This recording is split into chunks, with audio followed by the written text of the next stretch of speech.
안녕하세요. 오늘은 1월 21일 토요일입니다. 왕으로 나신 이가 어디 계시냐? 마태복음 2장 1절부터 12절까지 말씀입니다. 헤롯 왕 때에 예수께서 유대 베들레헴에서 나심에 동방으로부터 박사들이 예루살렘에 이르러 말하되 유대인의 왕으로 나신 이가 어디 계시냐?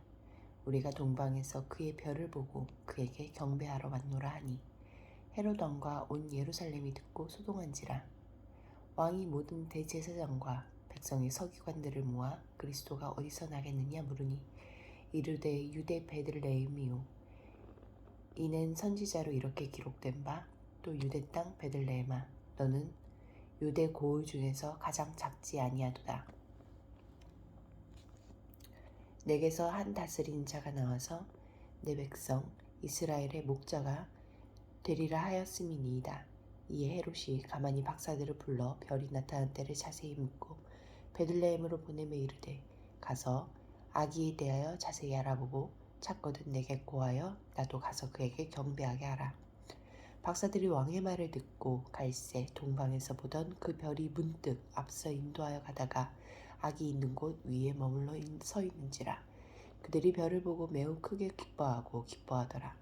집에 들어가 아기와 그의 어머니 마리아가 함께 있는 것을 보고 엎드려 아기께 경배하고 보배압을 열어 황금과 유향과 몰약을 예물로 드리니라.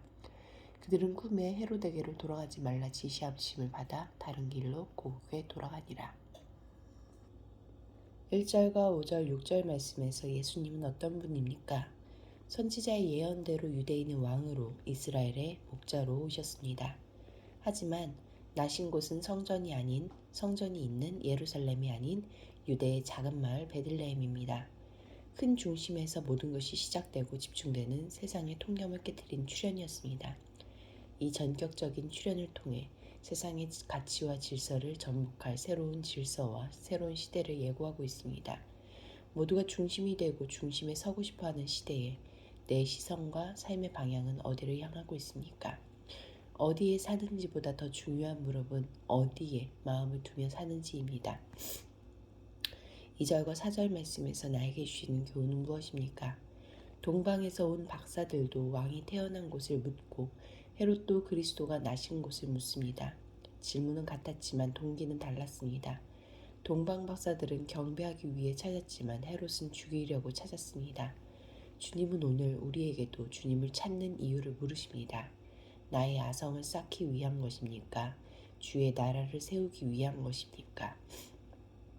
내 것을 지키기 위한 것입니까? 내어놓고 내어드리기 위한 것입니까? 3절과 4절, 7절, 8절 말씀에서 나에게 주신 교훈은 무엇입니까? 왕이 나셨다는 소식에 헤롯과 온 예루살렘이 소동합니다. 실현된 예언 앞에서 기뻐하며 환대하기보다 긴장과 불안을 감추지 못합니다. 왕이 오셨다는 소식은 내 나라를 포기하고 내가 왕이 되기를 멈춰야 한다는 듣기 거북한 소식이기 때문입니다. 왕을 배척한 사람들의 반응은 예루살렘 입성 때도 십자가에서도 다시 반복됩니다.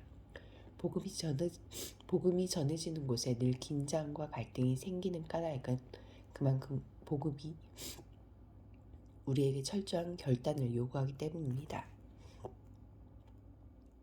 4절 말씀에서 나에게 주시는 교훈은 무엇입니까? 성경의 정통한 대제사장들과 서기관들은 메시아가 날 장소를 정확히 알고 있으면서도 찾아가지 않았습니다. 메시아를 로마의 속박에서 해방해 줄 정치적 인물로만 생각했기에 베들레헴의 목자를 외면했습니다. 오랜 묵상으로 쌓은 내 지식도 주님을 향해 단 한 걸음도 옮기지 않는 냉담한 지식은 아닙니까? 성경에도 해박하면서 여전히 아직과 아성을 버리지 못한 것 아닙니까? 기도하시겠습니다. 공동체를 위해서는 낮고 천한 이 땅의 왕으로 오신 예수님께 온 마음과 온 삶을 다해 합당한 경배를 드리게 하소서. 열방을 위해서는 최근 이슬람 국가는 아프가니스탄에서 탈레반 성직자 살해 등 테러를 확대하고 있다. 아프간 정부가 이들의 공격에 제재를 가하고 종교적 갈등으로 인한 내전으로 확대되지 않도록 함께 기도하시겠습니다.